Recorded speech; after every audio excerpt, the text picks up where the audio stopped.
Mr. Williams to the podium. I don't know how these things work. It says light. Yeah, that's true. There's nothing on the microphone. Where should I sit? It's probably going to be... Yep. Under the tent. Is it even plugged in?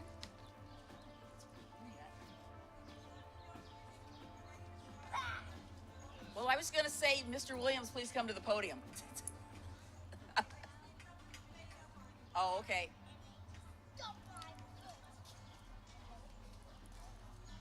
Mr. Williams, please report to the podium. Mr. Williams, please.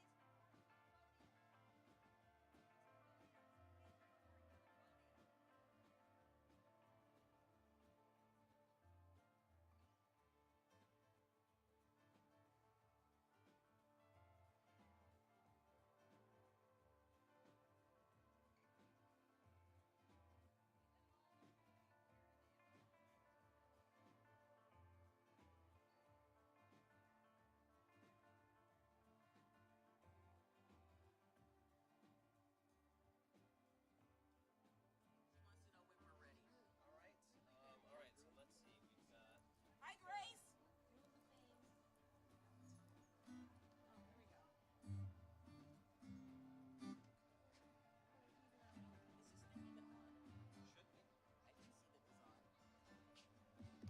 Yep. Hello there. Well, Mayor Pro Tem. I got 3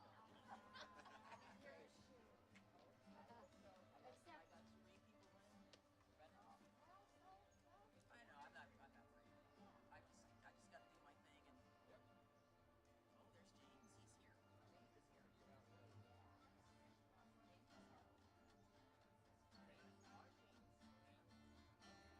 James is here.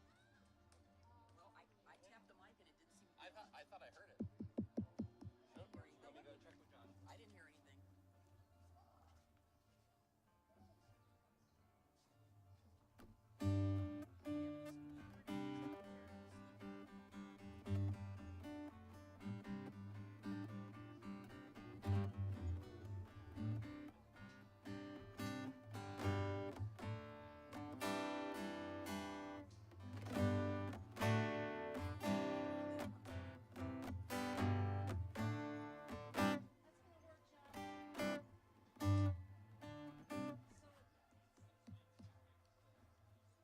Testing. Oh, it's on now.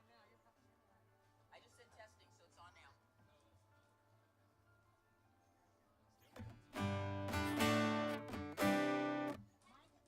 This one? Check 1, 2. Hello.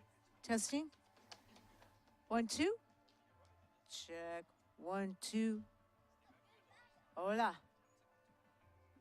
Testing 1, 2. Testing, testing.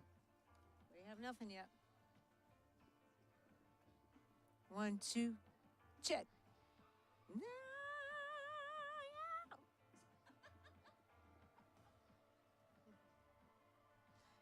Check 1, 2. Hello. Hello, hello, hello, hello. Nothing. Yeah. Nothing yet. Check. Now we're happening. Check 1, 2. Testing. Hey, hey, hey, hey. Chew. Yeah. Okay. Josh, you want to mute this, please? Thank you. Anyway, I'm going to leave it right here. Figuring out what close enough. Do you want me to sing through that?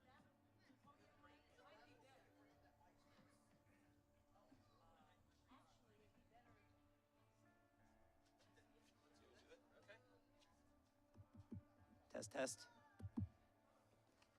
Okay. All right.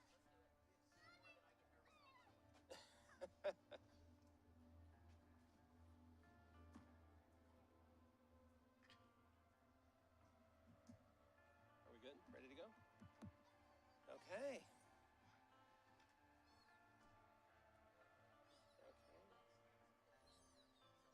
Okay. Welcome, everyone. Good afternoon. Thank you all so much for coming. Yay.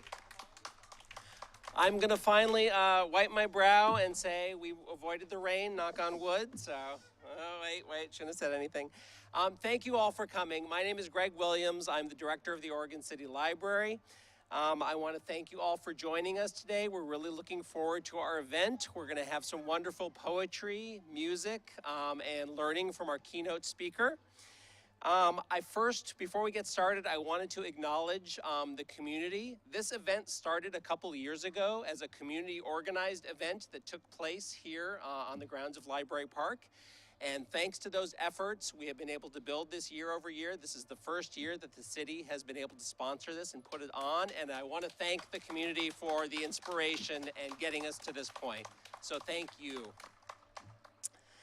The other thing, when you put me in front of a microphone, I would be remiss if I did not take the opportunity to thank the amazing staff of the Oregon City Public Library, who have had an incredibly challenging 2.5 years, just like everybody else has. But I gotta tell you, the staff that works here to bring library services to the community is second to none. They work their tails off every day, and especially over the last 2.5 years, figuring out creative ways to make sure that we can still be there for everyone, and I'm forever in their debt. So thank you staff.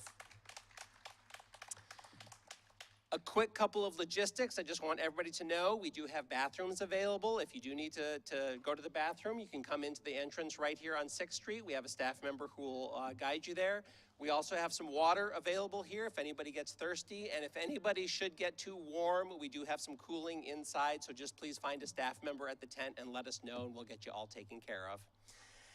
I also want to point out we've got some tables here. We've got a library table over at this blue tent. We have some great Juneteenth giveaways. We also have some great buttons, some brochures, some fun things for the kids. We've also got, City of Oregon City is starting our new Diversity, Equity, and Inclusion initiative. So we've got a representative from the city here giving out some information, especially about some public feedback opportunities that are coming up in the month of September. And we're also asking to get some feedback from you. We have little bubbles that you can fill out what you think might make Oregon City a more inclusive and diverse community, and we'd love to collect that feedback from you so we can provide it to our consultant, provide it to our staff, and provide it to our community task force who's going to be helping us with this work. So please take a moment to stop by our staff tables there. And without further ado, let's get the show on the road. So it's my pleasure to introduce two of our city commissioners who will be helping out with opening remarks and MC duties throughout the afternoon. Please welcome Commissioner Rocky Smith and Commission President Denise McGriff.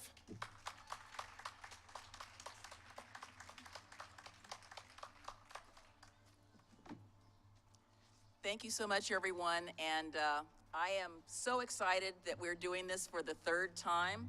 Whoops.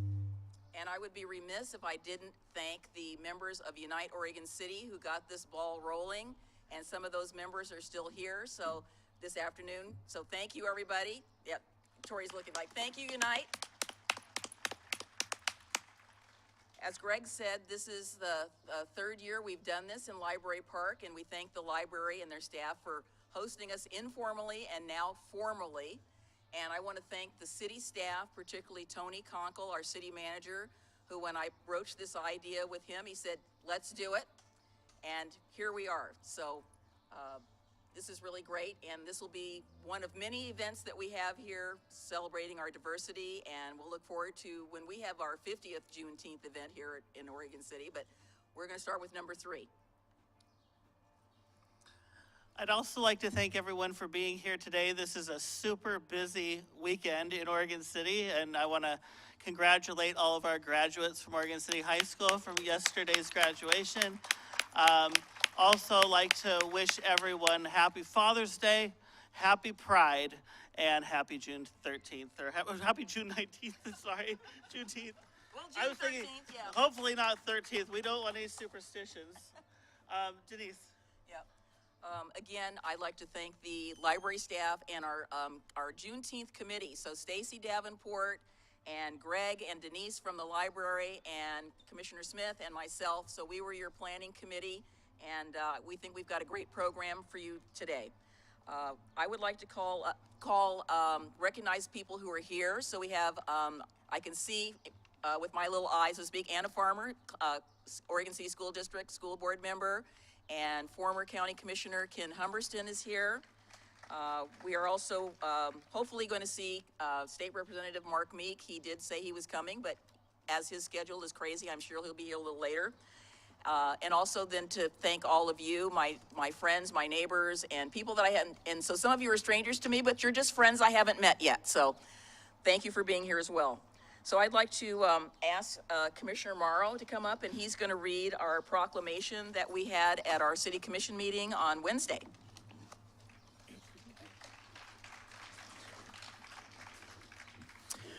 Well, good afternoon, everyone. My name is Adam Marl, and I'm one of your city commissioners as well, and I have the honor of serving alongside Denise and Rocky. So this is our first ever Juneteenth proclamation that we read. Or no, this is our second Juneteenth proclamation that we've ever read. Whereas President Abraham Lincoln signed the Emancipation Proclamation on January 1st, 1863, declaring the slaves in Confederate territory free, paving the way for the passing of the 13th Amendment, which formally abolished slavery in the United States of America. Whereas word about the signing of the Emancipation Proclamation was delayed some 2.5 years to June 19th, 1865, in reaching authorities and African Americans in the South and Southwestern United States. And whereas Emancipation Day observations are held on different days in different states in the United States and in other parts of the nation, and whereas whereas June 19th has a special meaning to African Americans and is called Juneteenth, combining the words June and 19th, and has been celebrated for over 150 years. And whereas Juneteenth-centered activities have taken place to promote and cultivate knowledge and appreciation of African American history and culture, and whereas Juneteenth is a day of reflection and a day of renewal, it is a moment in time to appreciate not only the African American experience, it is inclusive of all races, ethnicities, and nationalities. And whereas Juneteenth is a day that we can come together as a community to listen, to learn, to refresh, the drive to achieve. It is a day where we can come one step closer together to better utilize the energy wasted on racism. Now, therefore, I, Denise McGriff, Commission President of the City of Oregon City, do proclaim June 19th, 2022 as Juneteenth Day in Oregon City, and urge all citizens to become more aware of the significance of this celebration in African American history and in the heritage of our nation and city. Thank you.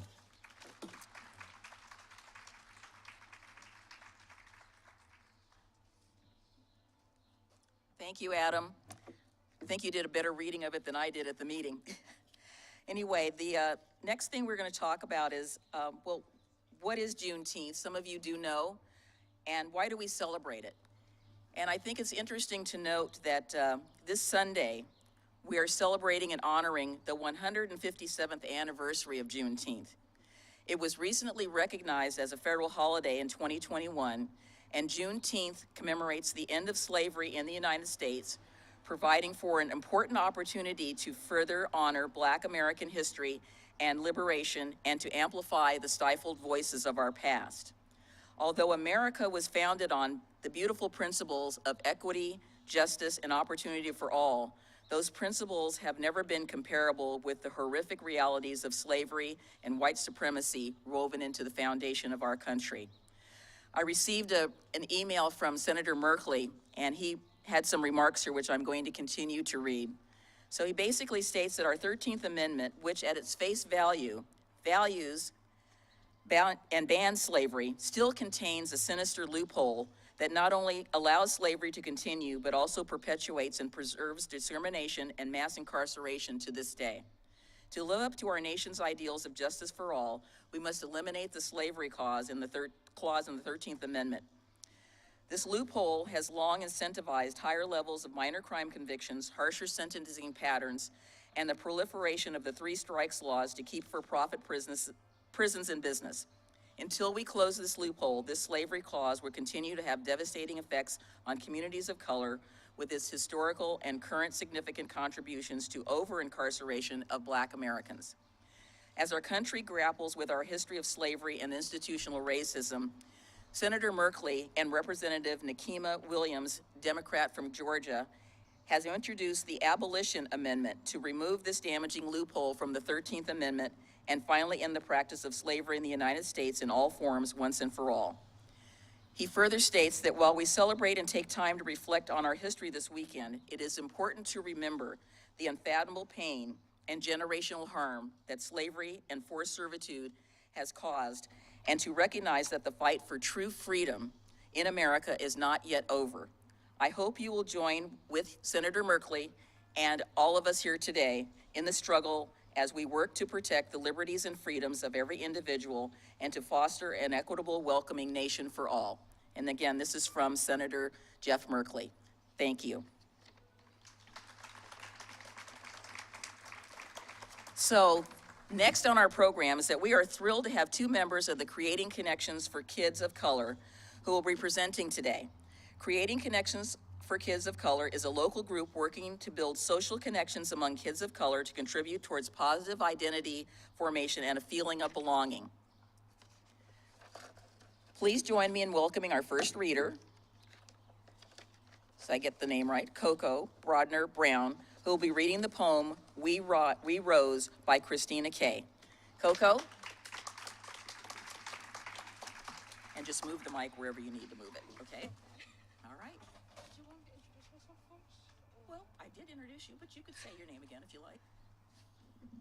So is that good? Okay. Do you want me to stay up here with you? Yes, please. Okay, all right. I'm gonna be the moral support.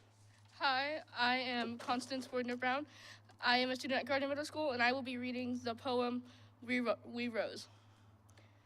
From Africa's heart we rose. Already a people, our faces ebon, our bodies lean, we rose. Skills of art, life, beauty, and family. It's okay, you can just step back just a little bit, that's what I do. Crushed by forces we knew nothing of. We rose, we rose, survive, we must. We did. We rose to be you, we rose to be me. Above everything expected, we rose to become the knowledge we never knew. We rose to dream, we did, act, we must. Thank you, that was amazing. All right, you're next. Ooh, we're getting a lot of feedback there. Thank you, Coco, for that wonderful reading. Good job. Michael Kemp from Tufts University once wrote, "Poetry is meant to be our companion throughout every stage of societal awareness. It can inspire us to action, highlight a previous unknown narrative, make us think critically, or simply to allow us to feel our humanity. Today, we are grateful to have Oregon poet and our friend Emmett Wheatfall to share some of his poetry. Since 2014, Emmett has served on the nominational committees for the selection of Oregon Poet Laureate. Emmett was the featured poet at Portland's 50th anniversary celebration of the March on Washington, where he delivered his original poem written for the occasion, Miles to Go Before We Sleep. In 2013, Emmett was the keynote speaker at the screening of Dr. Martin Luther King Jr.'s I Have a Dream speech for the Oregon Historical Society's Oregon Black History Series program. In 2017 and 2021, Emmett gave the keynote address titled, Can Poets Change the World? At the Oregon Poetry Association's annual conference in Portland, Oregon. Please welcome Emmett Wheatfall.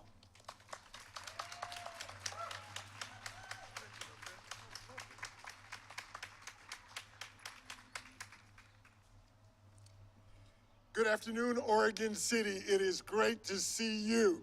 Put your hands together for being here today. I want you to put your hands together for Miss Coco. Was it Brodner Brown? I tell you what, it's not easy public speaking, but she did a very good job for a young person her age. Hey, look, before I begin, I want to give a quick shout out to two of Karen and I's, my wife Karen, dearest friends. That's former Clackamas County Commissioner Kent Humberson and his lovely wife Grace. Good to see you guys.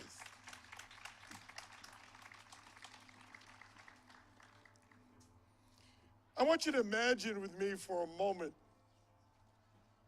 millions of Negro slaves who have been robbed of their freedom and their liberty. And in the history of our nation, one of our greatest presidents, Abraham Lincoln, a nation torn by racial division, dispute over economics, states' rights, in order to pursue the forming of a more perfect union, he signed the Emancipation Proclamation in 1863. And think about it. Our nation was a vast number of states at that particular time. And not everybody had heard about the signing of the Emancipation Proclamation. There was no tweet. There was no Instagram. There was no TikTok. It was by word of mouth and by people carrying letter. Major General Gordon Granger carried to the great state of Texas order number, I believe it was 3, that said that slave owners had to let their slaves go free. I imagine that that wasn't very easy for them because that's a part of American history and a part of American culture that they knew. I wonder what it was like for those particular slaves to know that now that they could walk away from that plantation, that they could walk away from that ownership.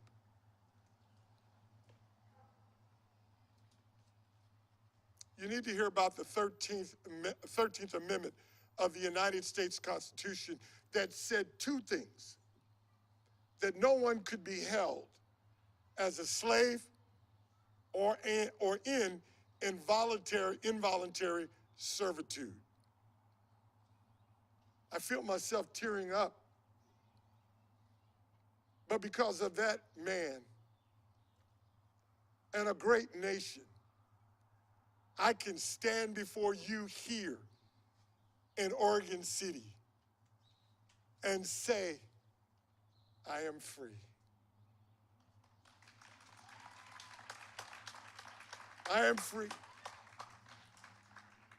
Sons of slaves and sons of slave owners are free today. I commend Oregon City. Give yourself a big hand for celebrating Juneteenth. I'd like to share with you 2 poems this afternoon. One is by the great Langston Hughes. If you don't know poetry, Langston Hughes is one of the great Black American poets in American history. Lived around the Renaissance era and about the early 1900s. And he wrote a seminal poem, a very famous poem that I think speaks to the moment. And the poem is titled, I Too. I Too. I too sing America. I am the darker brother. They send me to the kitchen when company comes. But I laugh and eat well and grow strong. Tomorrow, I'll be at the table like I am today. When company comes, nobody dares say to me, eat in the kitchen then. Besides, they'll see how beautiful I am and be ashamed. I too am America, by Langston Hughes. Love that poem. I too am America. I'm a fan of Langston Hughes, you could probably imagine.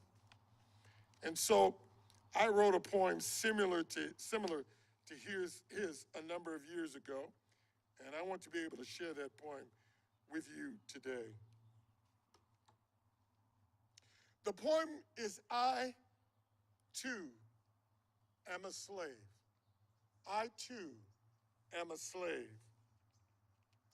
Suddenly came the uprooting from the dark garden.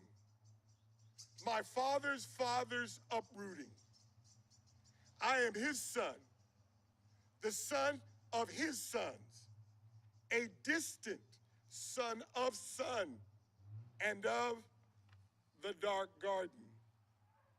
Fermented in memorandum by prevailing words, blistered by the salty sea, chained in the bottom of a seafaring vessel, then left to languish, firmly planted on the plantation in Master Wheatfall's garden, his lily white garden, where white is everywhere and most things white. I imagine Master's house white, with white fences, his white barns, his white wife, and their white daughters, dressed in white dresses under white umbrellas, and then his sons, white men, prim and proper, sons of the South, sons of the Confederacy. Widely known is the name Wheatfall. White is his name, Wheatfall. White is everywhere, and most things white. My father's master gave me his name, Wheatfall. Was it a whisper? Was it done on a whim when Master Wheatfall branded my father's father and me? Never could a slave so named be branded so gently. Unlike the prick of a pin, more so the scorch of a merciless flames, its single singe still stings. I bear that name, a slave owner's name, a white man's name, Wheatfall. Wheatfall is my name. I am confused. I am angry. Who am I? What is my name? What was or is my father's true name? From what dark garden was he uprooted? Are my ancestors buried there, that dark garden? I lament for what I am not, and long for who I should be. For now, I am Wheatfall, property of my father's master. I too am a slave, slave to the name Wheatfall. The legacy?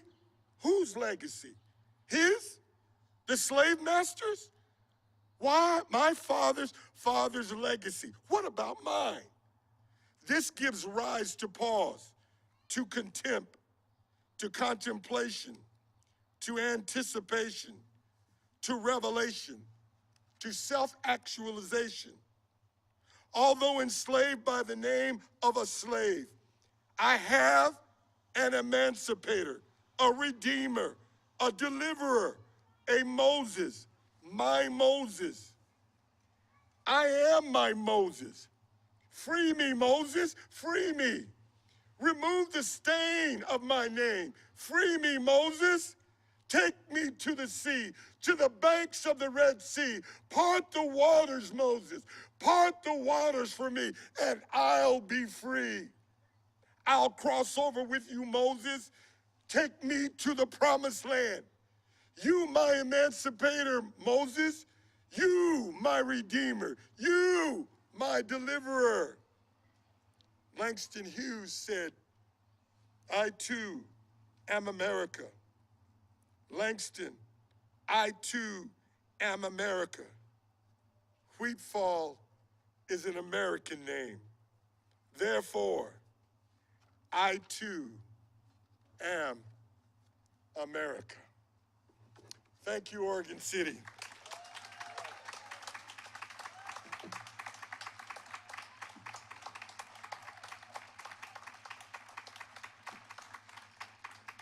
This is Pride Month. I want to give a big shout out to our LGBTQ community. God bless you. Take care. Thank you.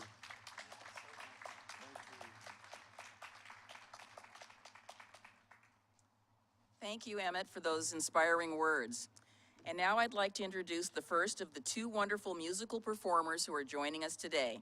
Our first musical performer is three-time Grammy-nominated singer, songwriter, and guitarist. She is a member of both the Oregon Music Hall of Fame and the Cascade Blues Association Hall of Fame, and she will be performing the classic Stephen Foster song, Hard Times. Please join me in welcoming Ellen White. And the reason that you have these words here is that you are all going to be singing along with her. So, yes, she's saying yes. Thank you, Ellen. Oh, thank you, everybody, for being here today. It's an honor to be a part of this celebration. And so please turn to your hymnals. We're going to be singing this song. Hang on one second. Got to plug in. All right.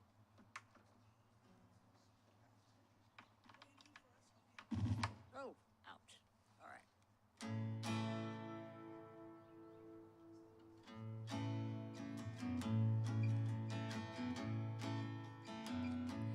Let us pause in life's pleasures and count its many tears, while we all sub sorrow with the poor.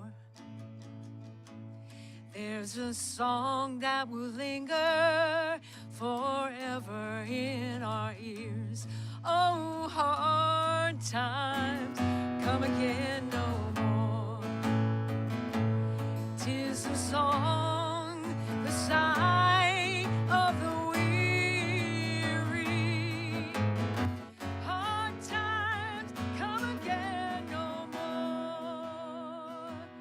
Many days you have lingered around my cabin door. Oh, hard times come again no more. While we seek mirth and beauty and music light and gay, there are frail forms fading at the door.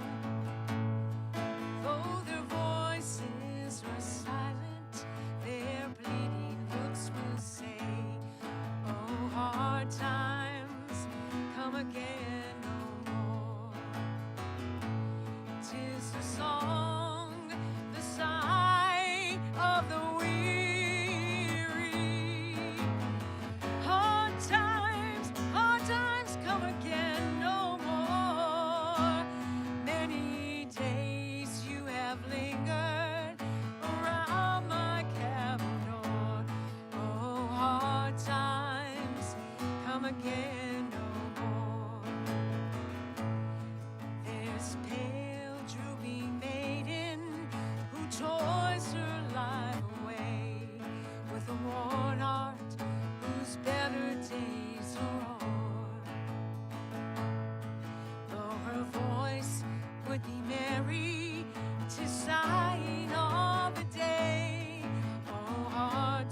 Thank you, Ellen. That was wonderful, and we really thank you for being here today. Ellen will be back to perform at the end of the presentation today, at the end of our program. And now I'd like to introduce to you our second of our readers from the Creating Connections for Kids of Color. This incredible young man is also one of the members of our city's new Diversity, Equity, and Inclusion Task Force. Please welcome Gavin Blackwell, who will be reading an excerpt from the Emancipation Proclamation. Gavin.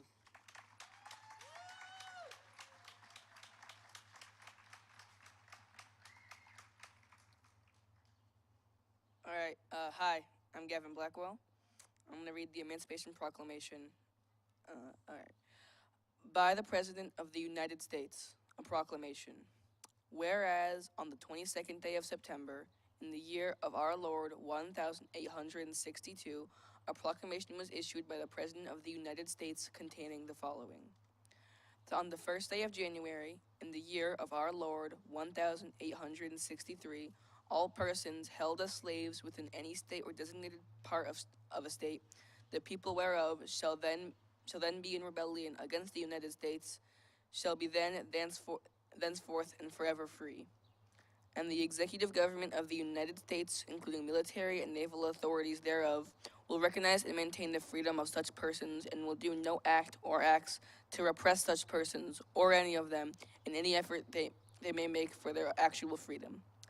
And by virtue of the power, and for the purpose aforesaid, I do order and declare that all persons held as slaves within states and parts of states are and henceforth shall be free, and that the executive government of the United States, including military and naval authorities thereof, will recognize and maintain the freedom of such persons.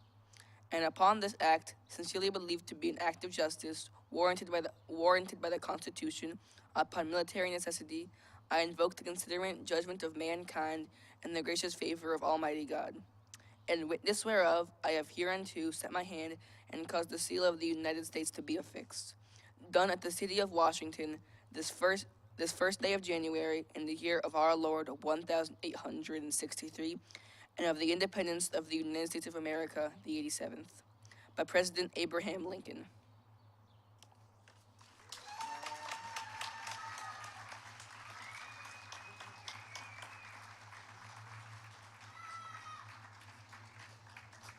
Well, as usual, Gavin knocked it out of the park.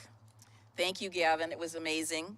Thank you again for participating. This is his third year in participating in this event. So the Emancipation Proclamation promised freedom, but was that freedom kept? Today's speaker, Taylor Stewart, is going to explore the question through the lens of the story of Jacob Vanderpool. Taylor Stewart graduated from the University of Portland in 2018 with a degree in communications and a master's in social work in 2021. Taylor started the Oregon Remembrance Project in 2018 to help communities unearth stories of injustice, and engage in the necessary truth-telling and repair required to reconcile circumstances of historical harm. His work connects historical racism to the present-day legacies in order to inspire contemporary radical justice action.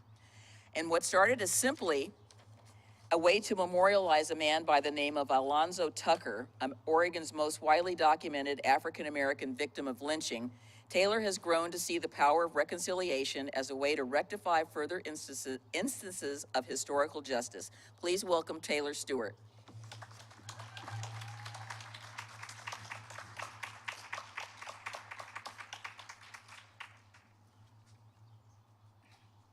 Hello, everyone. Free at last, but have we really been freed at last? We are here today not just to celebrate freedom, but to celebrate the continual pursuit of freedom and justice that each of us are called to continue. When the Emancipation Proclamation was written, when the Civil War had ended, when soldiers arrived in Galveston, Texas, newly freed African slaves were able to pursue freedom as American citizens across this country, except for one place, the state of Oregon. As you see, it was illegal to be black in the state of Oregon until 1926. Oregon was founded with 3 black exclusionary laws. The first was when Oregon outlawed slavery. It gave slaveholders 2 years to remove their male slaves and 3 years to remove their female slaves, at which point the free blacks had to leave Oregon, and any free black that refused to leave would be subject to lashing. It was called Peter Burnett's lash law, and the law stated that the lashings had to be no less than 22 times, but no more than 39 times. Peter Burnett is quoted as saying, "The object is to keep clear of that most troublesome class of population, blacks. We are in a new world under the most favorable circumstances, and we wish to avoid most of those evils that have so much afflicted the United States and other countries." And so again, Oregon passed a law stating that it shall be illegal for any Negro or mulatto to enter into or reside in Oregon. Finally, when Oregon became a state, it included in its Bill of Rights a clause that prohibited black people from being in the state, owning property, or making contracts. Thus, Oregon was the first state to enter into the Union as a whites-only state.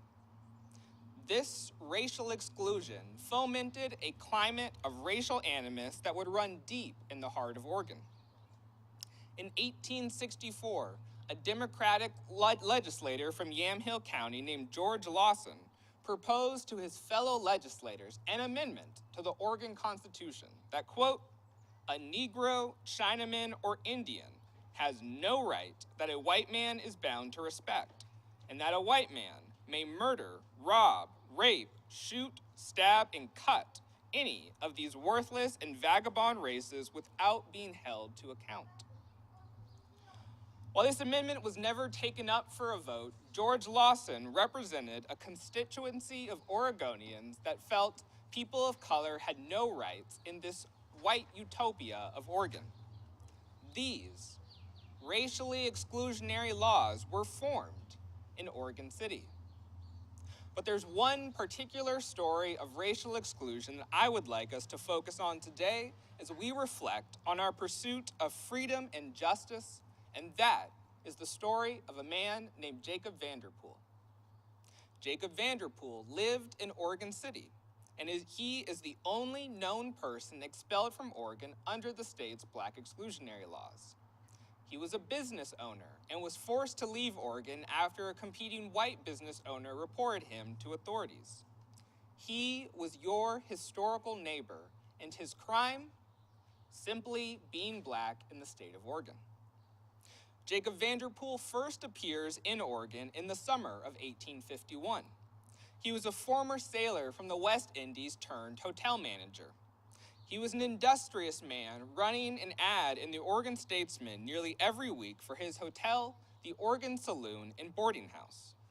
However, 1 month after Jacob Vanderpool first advertises his hotel, the ad for another Oregon City hotel appears in the Oregon Statesman by a man named Theophilus Magruder. And less than 1 month after that, Theophilus Magruder makes a formal complaint in front of the Supreme Court of the Territory of Oregon where he says, quote, "I pray that a warrant may open for the arrest of the said Jacob Vanderpool and that he is dealt with according to law." Jacob Vanderpool would then be arrested the very next day. Oregon's black exclusionary laws were not meant to expel African Americans residing in the state, simply keep them from settling here. However, the judge, Thomas Nelson, who presided over the Jacob Vanderpool case, chose to apply the laws in the former. The same judge who happened to be staying at Theophilus Magruder's hotel. The same judge who spoke highly of the hotel management. The same judge who was given the nicest room at the hotel. The same judge who walked with Theophilus Magruder to and from the courthouse. Did they walk in lockstep as Jacob Vanderpool sat in a jail cell? We'll never know. But what we do know is that on August 26, 1851, Thomas Nelson ruled that, quote, "The above named Jacob Vanderpool, having been brought before me on a warrant based upon the complaint of the above named Theophilus Magruder, and I, being satisfied that the said Jacob Vanderpool is a mulatto, and that he is remaining in the territory of Oregon contrary to the statutes and laws of the territory, I therefore order that the said Jacob Vanderpool remove from the said territory within 30 days from and after the service of this order. And with that, Jacob Vanderpool was expelled from the state of Oregon, never to return. An article would run in the Oregon Statesman the following week, to which they praised Thomas Nelson's ruling as, quote, a reaffirmation of a well-settled doctrine. The community stood by this ruling. The community stood by the expulsion of Jacob Vanderpool. There is no recorded evidence of anyone in Oregon City coming to the defense of Jacob Vanderpool. We have a responsibility to the history that we inherit, and present-day Oregon City has inherited the story of Jacob Vanderpool. We cannot change the past, but we can always change our relationship to the past. We have the power to write new endings to stories of historical injustice, and I help communities do just that. I help communities in Oregon with truth and reconciliation projects about rectifying historical injustice, and I would like to bring this work to Oregon City. I want to rewrite the ending to Jacob Vanderpool's story. Within this idea of reconciliation are 3 R words: remembrance, repair, and redemption. And then in order to get to that last R word of redemption, we need to have the courage it takes to undertake the first 2. Because our failure to remember and repair our history is what allows injustices like racial exclusion to evolve into today. I first started this historical reconciliation work in the community of Coos Bay, Oregon, to memorialize a man named Alonzo Tucker, the most widely documented African-American victim of lynching in Oregon. Alonzo Tucker was 28, married, and a boxer from California, and he was wrongfully accused of sexually assaulting a white woman before he was eventually hung from a light pole on the old Marshfield Bridge in front of a crowd of 300. Even children were a part of the lynch mob that left Alonzo Tucker's body hanging there for several hours. Remembrance, repair, and redemption. February 2020, we held a soil collection ceremony near the spot of the lynching. In June 2021, we unveiled a historical marker in the community to memorialize Alonzo Tucker and the thousands of other African Americans who were lynched in this country. There are 2 dates of significance on the historical marker: 1902, when the lynching occurred, and 2021, when the historical marker was unveiled. And we can't fully understand the story of Alonzo Tucker only focusing on the 1902 date, as his story now continues on into 2020 and 2021, when that same community where his lynching occurred used his memory as inspiration for becoming a community more committed to the ideals of truth, justice, and reconciliation. I've also now started working with the community of Grants Pass, Oregon, to reconcile their history as a sundown town. Sundown towns were communities that purposefully excluded African Americans and other racial minorities from living in or simply passing through their community through a culture of fear, violence, and intimidation. There was a sign in Grants Pass into the late 1960s, early 1970s that said, "Nigger, don't let the sun come down on you here." Remembrance, repair, and redemption. The goal in Grants Pass is to rewrite this ending to the story of a sundown town and create an ending where a formerly exclusionary community can become one of the communities most intentionally committed to inclusivity because of its history. The work is titled The Sunrise Project, with the idea that sunrise is the opposite to sundown and signals the start of a new day. We're working to create a community in which everyone can feel safe, respected, and like they can call this space their home as we try and develop a new identity as a sunrise community. We're looking to culminate this work in the United States' first ever historical marker about sundown towns. I would like to bring this historical reconciliation work to Oregon City with what I'm calling the Vanderpool Project, and I hope you will join me. Remembrance, repair, and redemption. I would like to place a historical marker where Jacob Vanderpool's business once stood to make his story a permanent fixture in the geographic memory of the community. We are then called to repair this fundamental question of who Oregon City wants living in their community. I want to work with you to develop recruitment and retention plans for people of color in the community as a way to honor the memory and experience of Jacob Vanderpool. While there may no longer be legal expulsions, the state of Oregon still foments a culture of cultural expulsion on its communities of color. Difficulty integrating, unable to find connection, isolated from communities of support, people of color are still living the same experience of Jacob Vanderpool today. But if we use Jacob Vanderpool's story as an impetus for improving the lived reality of people of color in Oregon City, we can add a new chapter to his story. Systems of city accountability, business and economic support, cultural resources, opportunities for diverse network building. I believe in a community in which people of color can thrive for the benefit of everyone. There is a more just community waiting for us. We just have to have the courage it takes to get there.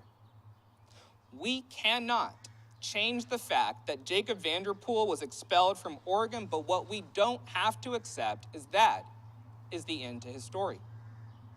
By creating a more just and welcoming community for people of color in Oregon City, we can bring Jacob Vanderpool a semblance of redemptive justice. The kind of justice that redeems our pain, our wrongdoing, and our stories. Remembrance, repair, and redemption. None of our stories are over. Coos Bay's story is not over, Grant's Pass story is not over, and neither is Oregon City's.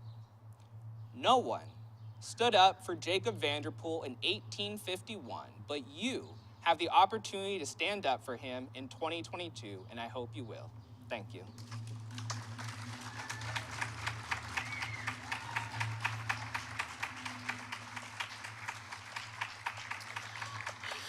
Thank you, Taylor. Thank you for sharing these important stories of Oregon's history. It's very important that we continue to do that. Our next musical performer is a 5-time winner of the Cascade Blues Association's Muddy Award for Best Female Vocalist, and she's a member of the association's Hall of Fame. Singing Sam Cooke's A Change Is Gonna Come, please welcome our friend, Ray Gordon.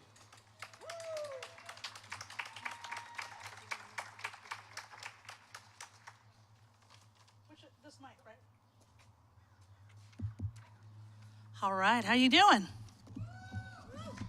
Thank you guys for coming out and supporting this great event.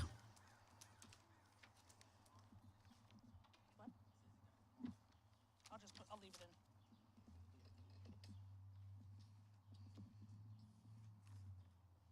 I'm here with Sunny Hess, and she also is, thank you so much. She does an amazing series called the Northwest Women in Rhythm and Blues, and the most amazing thing about that is all the different people from all different backgrounds that she gets together. Oh, tech support, I love that. I'd like to, can I take you home? That'd be great.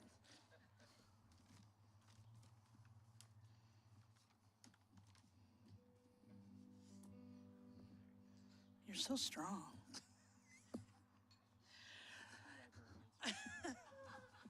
All right.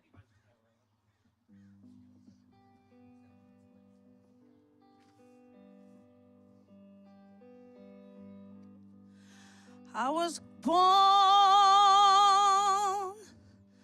by the river in a little town, And oh, just like the river, I've been running ever since. It's been a long, long time coming, but I know this change is gonna come, yes it will. It's been too hard living, but I'm afraid to die, 'cause I don't know what is up there beyond the sky. It's been a long, long time coming, but I know this change is gonna come, yeah. Go to the movie and I go downtown. Somebody keep telling me, don't hang around. It's been a long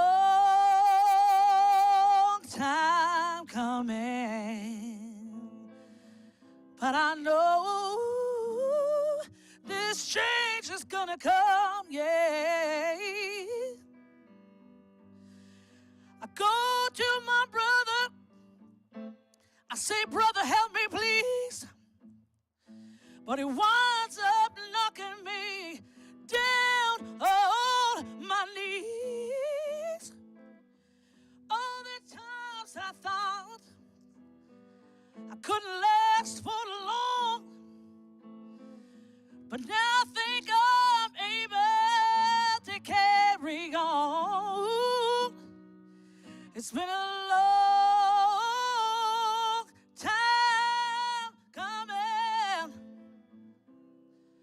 but I know, yes, we do know, I know, yes, we know that change will come.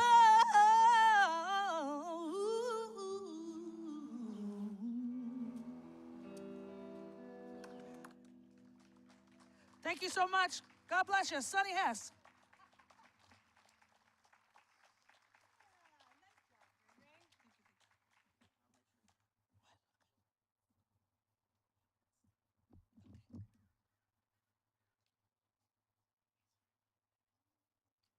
All right, so we're coming to near the end of our program, and I know Ellen is here and Ray is here, and we'd like to close our program to ask everyone to join in singing, and we'll try for the first verse of Lift Every Voice and Sing, which is the African American National Anthem, or the Juneteenth National Anthem, and the lyrics are on page 7 of your program.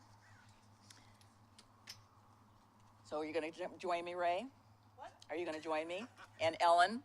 Oh, okay. Yeah. Ellen? Just like we practiced. Yes, just like we practiced. Hi.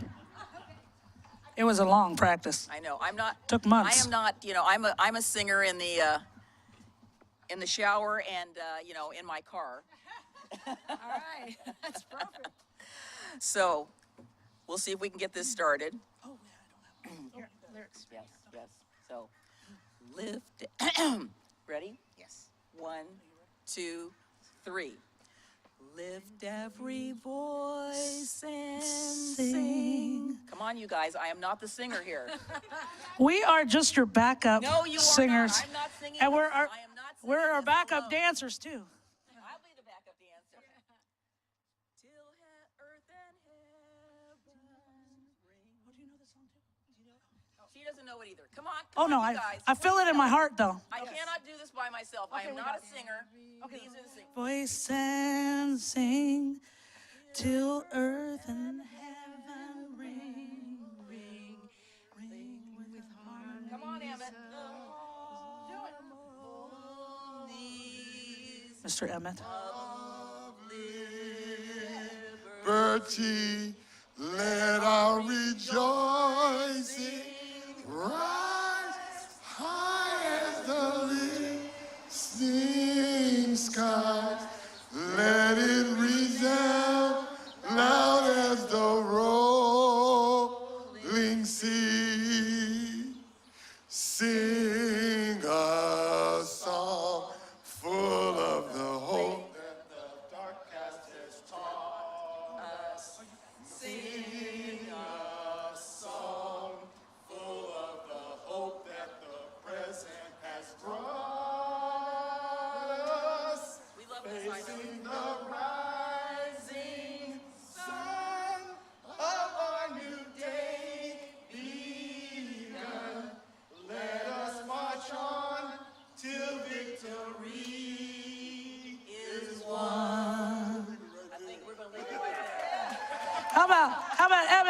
please.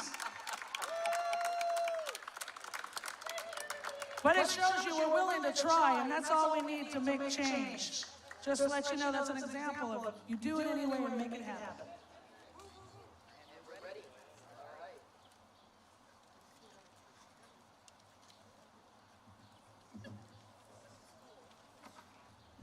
All right, that was great. Thank you, everybody. So once again, for all of our performers, a huge hand, all of our presenters.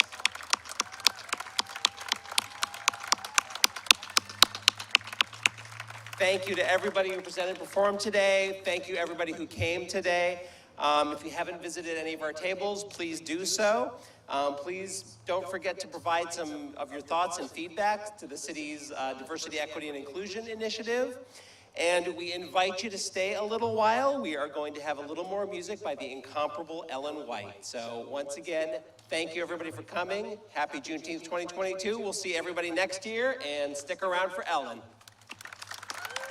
And I'm just going to add one more thing because I can.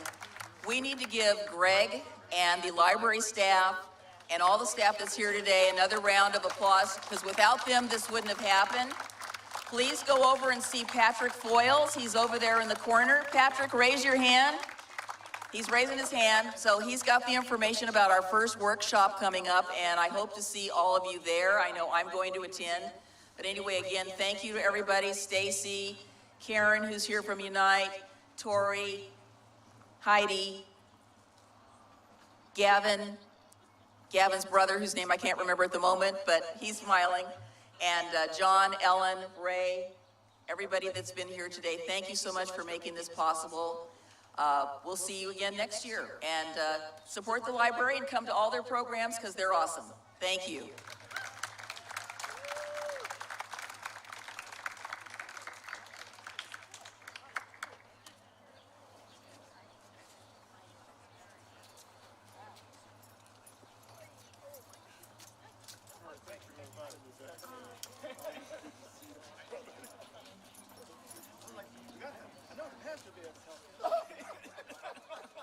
Yeah, I was kind of bad about, they were in a little high key, but we got by. I don't think anybody in the audience had a music tune.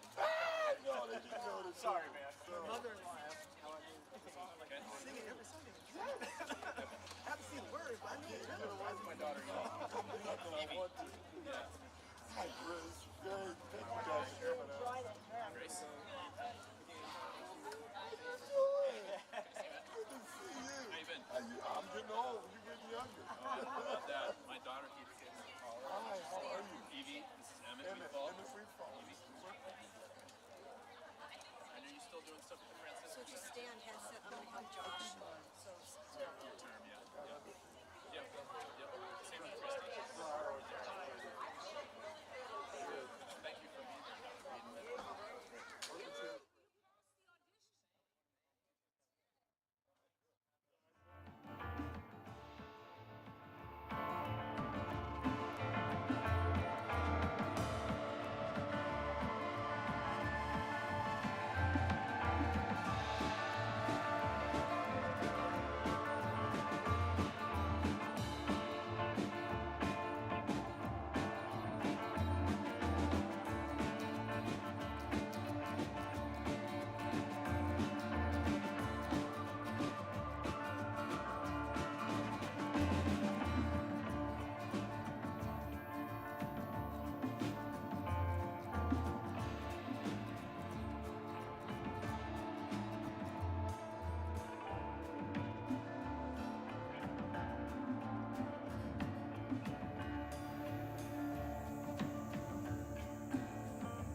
is the best part right there. Check, 1,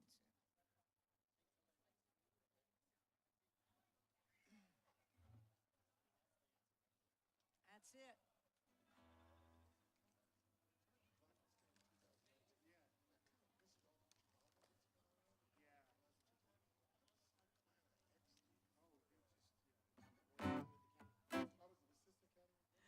All right.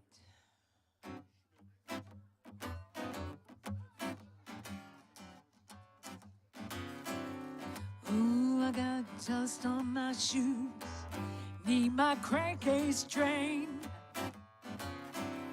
Oh, dust on my shoes, need my crankcase drained. It's been a long, dry spell. Oh, I think it's gonna rain. Yeah, those storm clouds roll in, my dog pulling on a chain.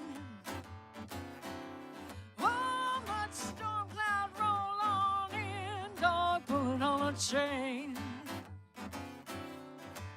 It's been a long, dry spell. Hey, I think it's gonna rain. When I look at my field, everything is crack and flake.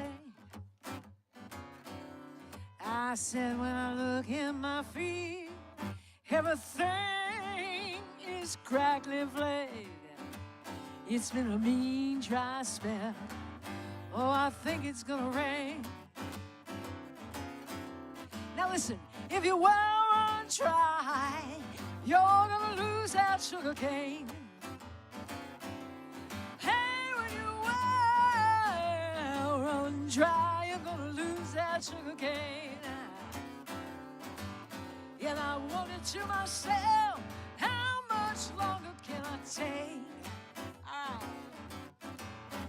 Got dust on my shoes, need my crankcase drained. I got dust on my shoes, need my crankcase drained. It's been a mean, dry spell. Oh, I think it's gonna rain, yeah. It's been a mean, dry spell. Oh, I think it's gonna rain. It's been a mean, dry spell. Lord, I think it's gonna rain. Yeah, yeah. Thank you. All right. Thanks so much, everyone. Let me get out of my glove here. Okay.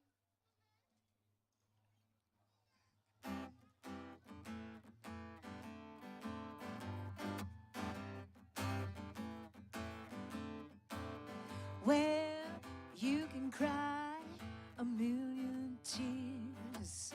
You can wait a million years. But if you think that time gonna change your ways, don't wait too long. Oh, when your morning turns to night, who'll be loving you by candlelight? Well, if you think that time gonna change your ways, don't wait too long. Well, maybe I've got a lot to learn. Time gonna slip on away. Sometime you gotta lose it all before you find your way. Hey, hey, take a chance, play your part. Make romance, although it might break your little heart. But if you think that time gonna change your ways, don't wait too long.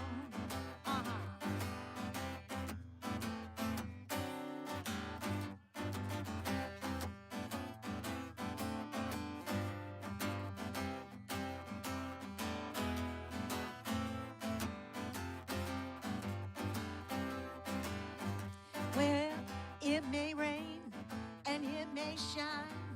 You know that love will age like the finest red wine. But if you think that time gonna change your ways, well, darling, don't wait too long. Because maybe you and I got a lot to learn. Time keeps slipping away. Oh, you know you gotta lose it all before you find your way.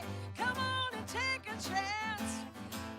Play your part, make romance, although it might break your little heart. Oh, if you think that time gonna change your ways, don't wait too long. Don't wait too long. Don't wait too long. Don't wait too long. Yes. Thank you. All right, all right. That's a good one. Well, I'm going to do a Phoebe Snow tune, which I am in love with this song. Just learned it recently. Yeah, of course. And it's just one of those tunes that's very catchy, like that last one, which was written by Madeline Peru, by the way, in case you were wondering who is that artist. She's pretty great too. So I'm gonna try this. Hopefully this will stay in place.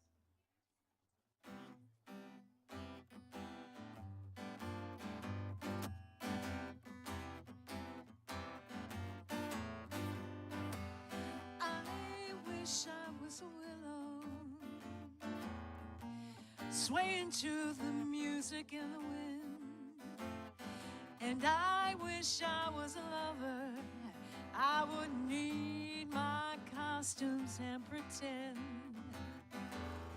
I wish I was a mountain, I'd pass boldly through the clouds that never end. Oh, I wish I was a soft refrain, and when the lights were out I'd play and be your friend. I'd strut and fret my hour upon the stage. You know the hour is up, I'd have to run and hide my rage. I'm lost again, I think I'm really scared. Oh no, I won't be back at all this time and have my deepest secrets shared. Oh, I'd like to be a willow, a lover, a mountain, or a soft refrain. But I'd hate to be a grown-up and have to bear my life and live in this pain.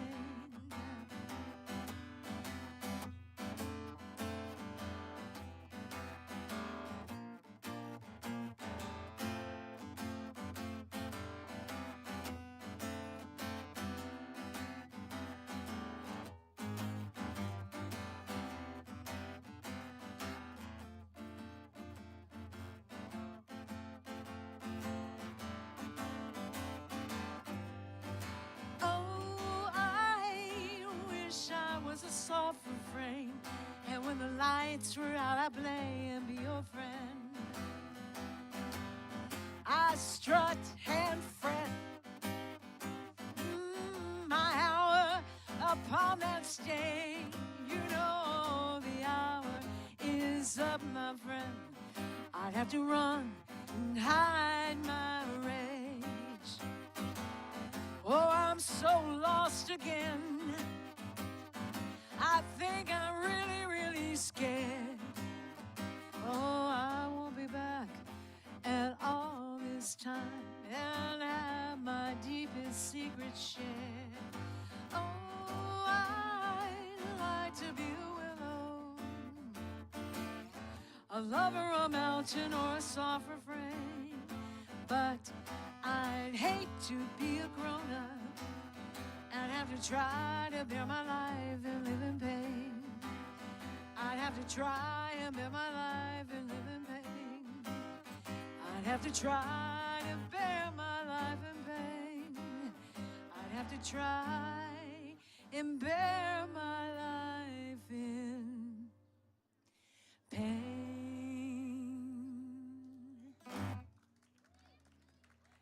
Thank you. Thank you very much. Well. I'm glad the rain is held out. I'm not going to do that for us at all. We love that part of the show. Bruce Springsteen, as you know, has been around for 40 plus years performing some of the greatest rock and roll of all. And I happened to come across the softer side of Bruce Springsteen. And I was asked to play this next tune at a wedding several years ago. And I thought, oh, this is a gorgeous tune. So it's part of my solo repertoire, and it's called If I Should Fall Behind.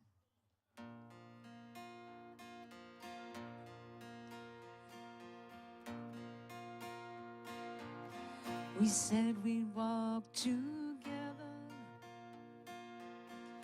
baby, come what may.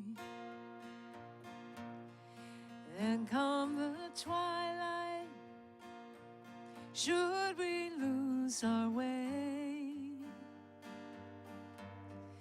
If we were walking and a hand should slip free, I'll wait for you. Should I fall behind, wait for me.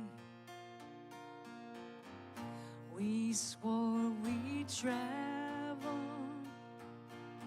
darling, side by side. We'd help each other,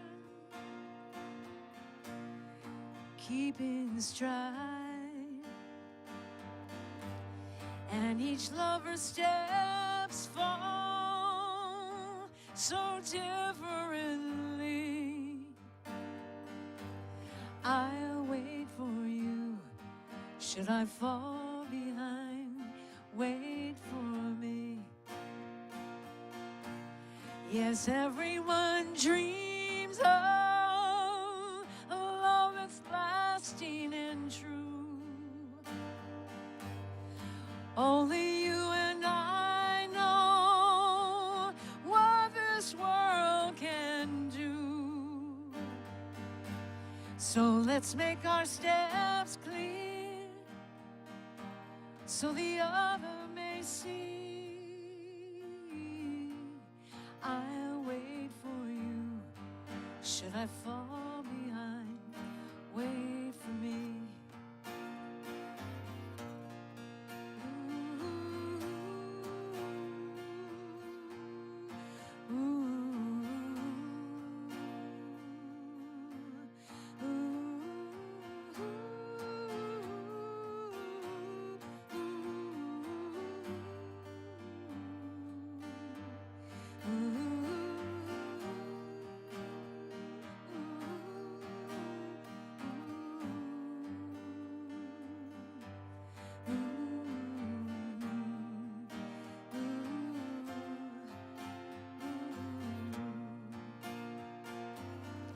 Now everyone dreams of a love that's lasting and true. You and I know what the world can do. So let's make our steps clear, so the other may see. I'll wait for you. Should I fall behind, wait for me. There's a beautiful river in the valley ahead. There 'neath the oaks bough, soon we'll be wed. Should we lose each other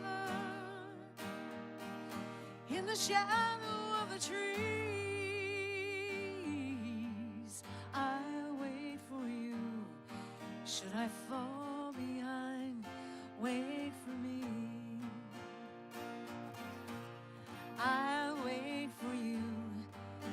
I fall behind. Wait for me.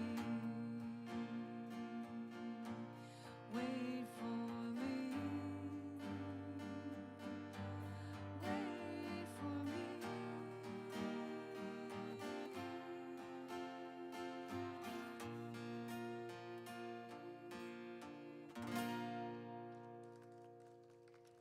Thank you. Thank you. Bruce, can you believe it? He's such a softie. I love that about him. Nice soft side.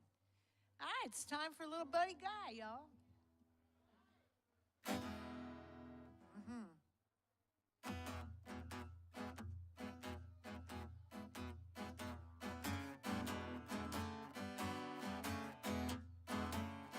Well, I'm the last one to turn off the light.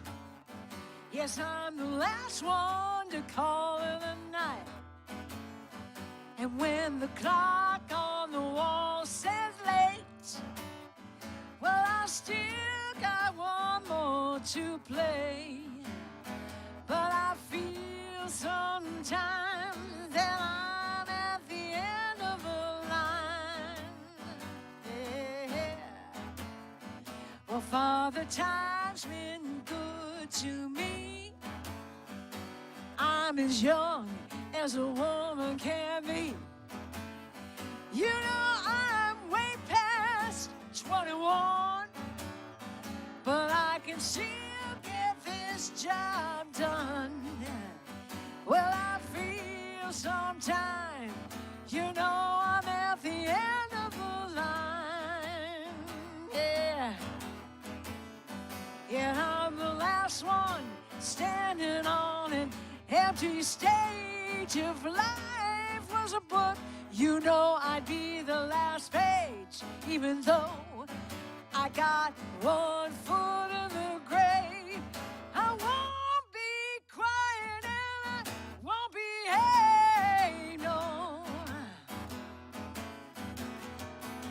So many friends of mine have gone.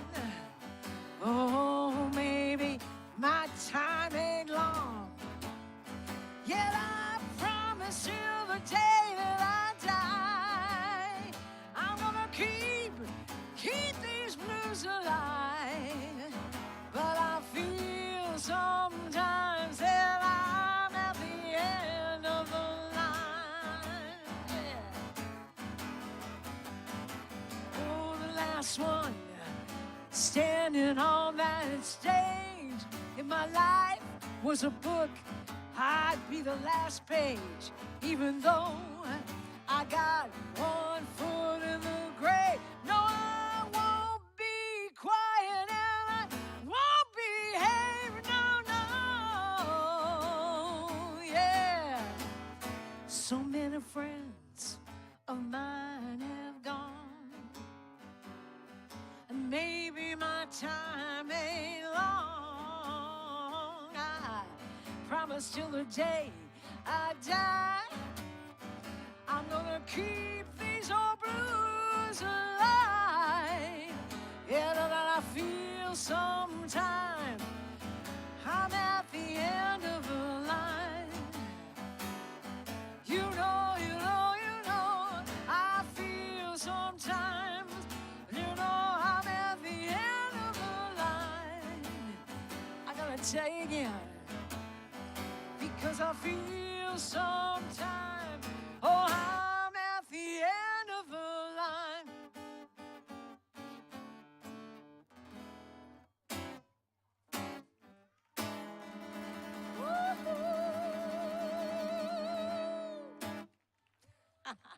Thank you.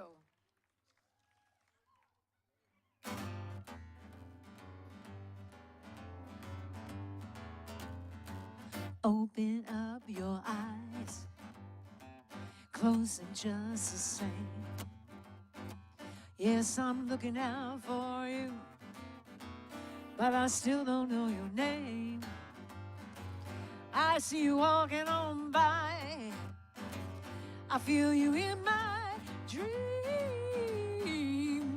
You know my waking is my sleeping or the other way.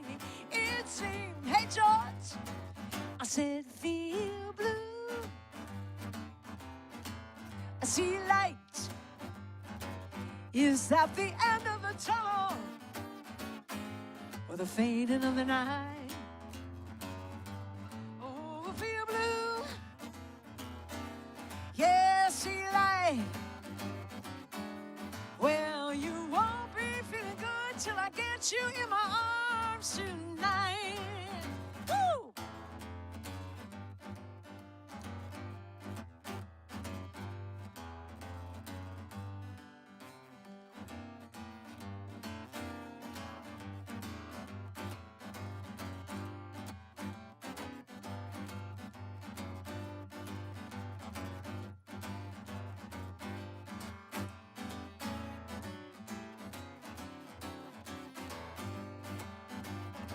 Free blue, I see light. Is that the end of the tunnel or the fading of the night? Yeah, free blue, yeah, see light. Well, you know I won't be feeling good till I get you in my arms tonight. Sometimes this living is all that we deserve. Oh no, you can't see the bending for the coming of the curve. They say the world is round. I know you know, we all know that's just a little word. But a song is but a song till the last note has been heard. Feel blue, see light. Is that the end of the tunnel or the fading of the night? Ooh, feel blue. Yeah, see light. Well, you know I won't be feeling good till I get you in my arms tonight. Well, I won't be feeling good till I get you home with me, that's right. Well, I know it's understood. Feel blue, see light.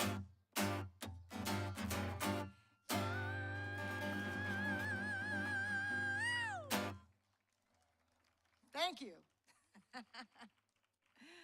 Hi, Steve and Margot. I see you out there. How you doing? I guess I better behave, right? Yeah.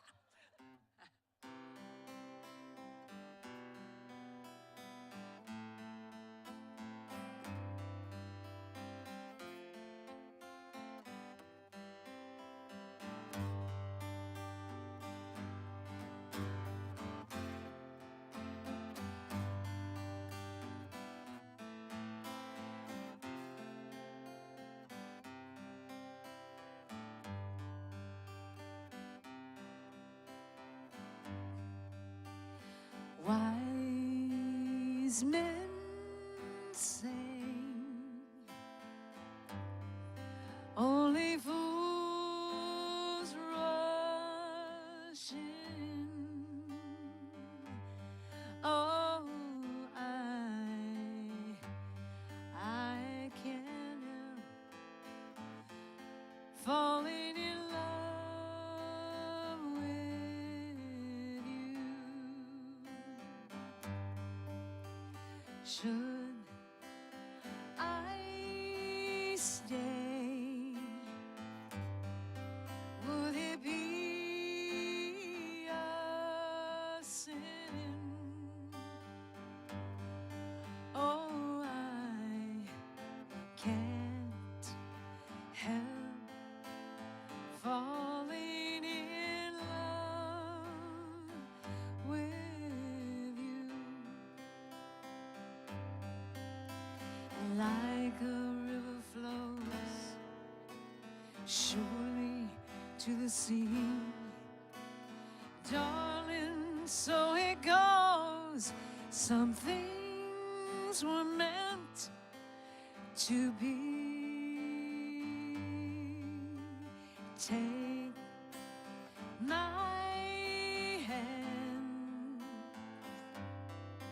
take my whole life too.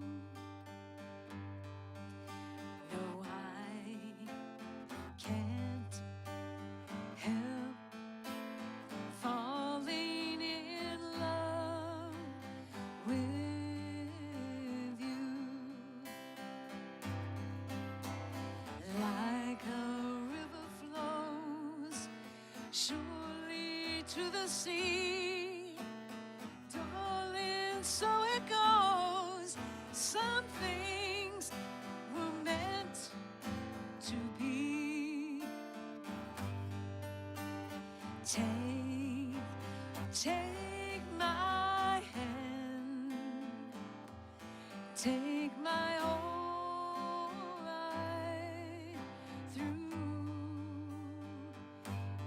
No, I can't help falling in love with you. I can't help falling in love with you.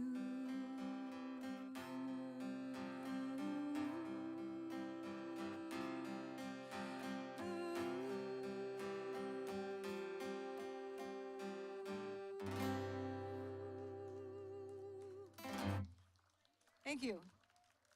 Thank you. I appreciate that. One more tune. How's that? Little Hank Williams. You gotta sing along with me, y'all. Hey, I say, hey, a good looking.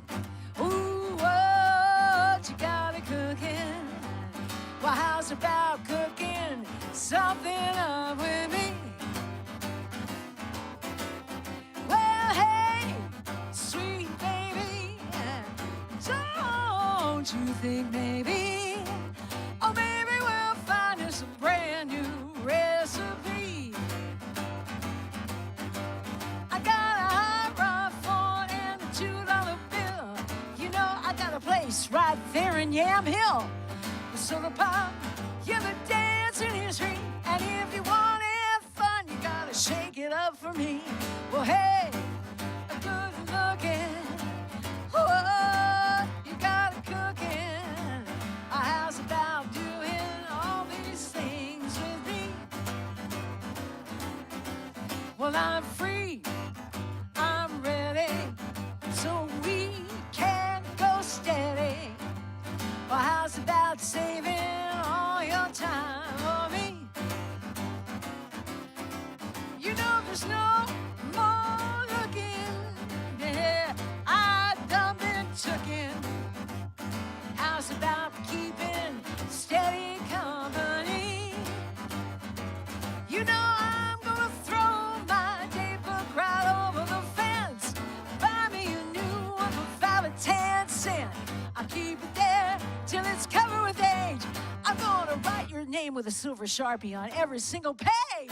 Hey, good looking, sing it. What you got it cooking? How's about cooking something up? Hey, how's about cooking something up? All right, how's about it cooking something up with me?